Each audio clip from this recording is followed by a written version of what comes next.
Bonjour à tous.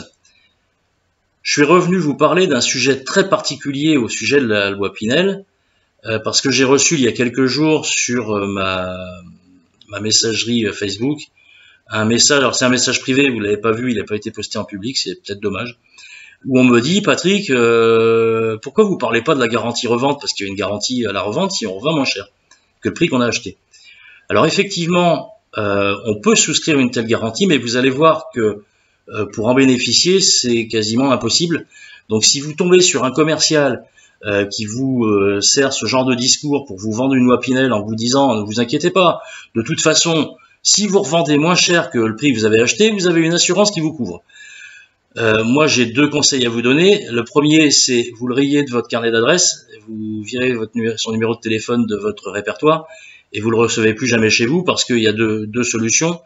Soit il est complètement incompétent et il sait pas lire un contrat d'assurance, soit c'est un sacré menteur qui essaie de vous manipuler pour essayer de vous fourguer un truc qu'il n'arrive pas à vendre avec d'autres arguments.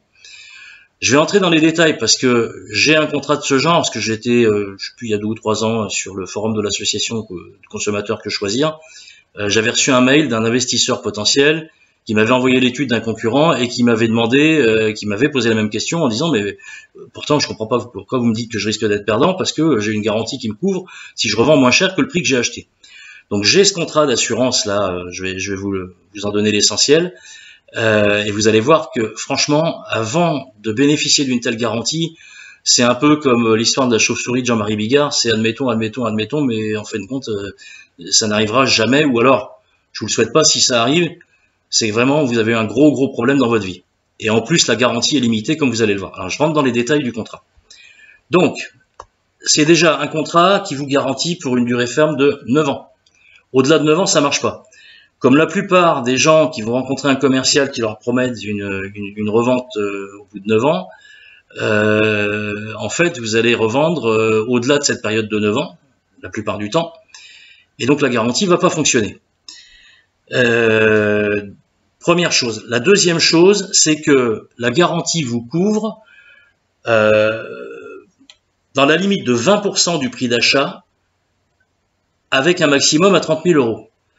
Donc ça veut dire que si vous avez acheté un bien à 240 000 et que vous le revendez quelques années plus tard, alors avant 9 ans, bon courage, à 170 000 par exemple, vous avez une perte de 70 000 €, hein, 170 000 par rapport à 240 000, et vous ne serez couvert dans le meilleur des cas que sur 30 000 €. Mais pour bénéficier de cette garantie, bien évidemment, un assureur ne va pas vous assurer n'importe comment sous n'importe quelle raison. C'est pas juste parce que vous avez une tête sympathique et que vous avez mal acheté, vous avez acheté trop cher, que vous ne revendez pas assez cher qu'il va vous couvrir. Il faut remplir certaines conditions, comme par exemple le décès accidentel. Donc je parle bien de décès accidentel, pas suite à une maladie. L'invalidité accidentelle. Donc pareil, si je suis, alors c'est de l'invalidité 3e catégorie. Donc la 3e catégorie de la Sécu, c'est perte totale d'autonomie, donc je suis plus du tout autonome et j'ai besoin d'assistance d'une tierce personne à domicile pour les tâches du quotidien.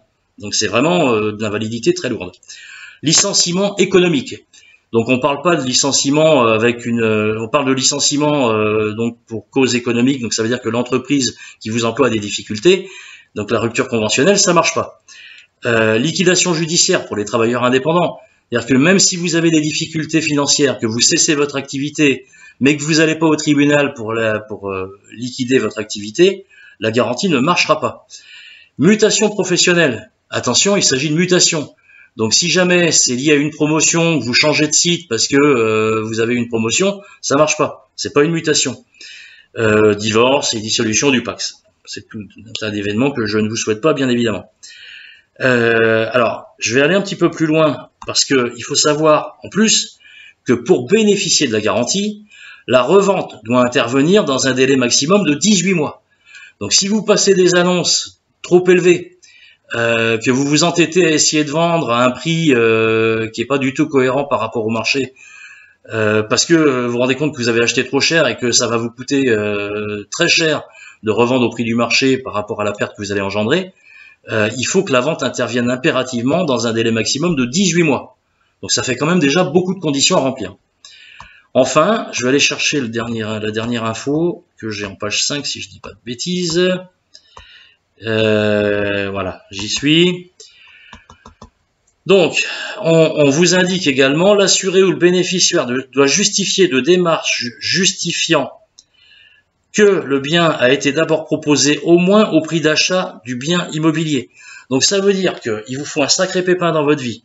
Décès accidentel, invalidité accidentelle, mutation professionnelle, enfin vraiment des catastrophes, que la vente intervienne avant 9 ans, parce qu'au bout de 9 ans, la garantie ne fonctionne plus, donc ce qui sera la plupart du temps pas le cas, et que vous pouvez justifier que vous avez passé des annonces au prix où vous avez acheté. Alors là, bon courage, parce que si vous commencez à passer une annonce à 240 000 pour un bien qui vaut 170 000, que vous laissez traîner votre annonce quelques mois, puis que vous commencez à descendre le prix, puis à descendre le prix, puis à descendre le prix, c'est le phénomène Internet. Les gens, quand ils voient que quelqu'un propose un bien immobilier dont le prix diminue, en fait, ça les fait fuir. Ce qui est logique, hein, parce qu'on se dit, il y a un loup, c'est pas normal, il n'arrive pas à le vendre, j'ai déjà vu cette annonce, tiens, c'est bizarre, le prix a baissé, voilà. Donc, faites très attention. La garantie revente, c'est une illusion, et c'est même malhonnête de la part du commercial, parce que vous pourriez croire qu'effectivement, ça va être facile, puisqu'on vous dit que vous allez revendre, puisque la loi Pinel, la plupart des gens la présentent avec une revente. Donc, vraiment, oubliez cette garantie revente. Même à la limite, je serais presque tenté de vous inciter à pas la souscrire. Même si, quand je dis ça, s'il y a un gros pépin dans votre vie et que effectivement vous êtes obligé de revendre, enfin, quand vous imaginez les conditions qu'il faut remplir pour bénéficier de la garantie revente, c'est quasiment comme si la garantie n'existait pas. Donc, si vous tombez sur quelqu'un qui vous sert ce genre de discours, ne le laissez plus rentrer chez vous. C'est vraiment malhonnête. Voilà. Je tenais à vous le préciser. J'espère que je vous ai éclairé. Et je vous dis à bientôt dans mon salon du patrimoine. Au revoir.